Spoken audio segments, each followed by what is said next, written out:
Hi, this is Bharathi Kaushik working at Karo and John Fertility Center, Nagarkoil. Today we'll discuss about steps of fertilization. Growth, second ovulation, third gamete transport, and fourth is fertilization. First, we should have a egg growth.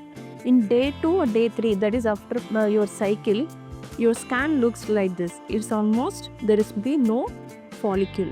At maturation, your follicle size will be more than 20 mm. Usually, follicle takes 14 days in a regular cycle to grow 20 mm, more than 20 mm size. Okay. Next comes ovulation. At ovulation, the egg is released from the follicle and get attached by the fallopian tube from fimbrial side of the fallopian tube.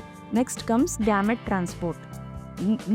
Egg is released from the ovary and get attached by the fimbrial end of the fallopian tube and get transmitted from this side. That is, from this end of the fallopian tube, from ovary, the egg is released and get attached by the fimbrial end of the fallopian tube.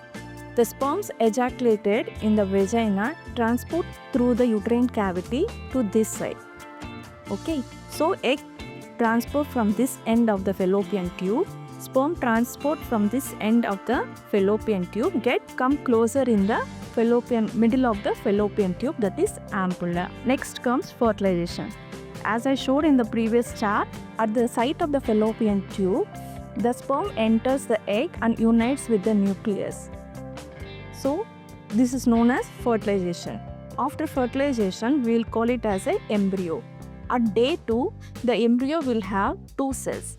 At day 3, the embryo becomes 4 cells. This is by multiplication of the cells. And day 4, it is 8 cells. Around day 5, the embryo is transmitted by the fallopian tube into the uterine cavity and get attached to the uterus. Hope this information is very useful for you. Thank you for watching this video.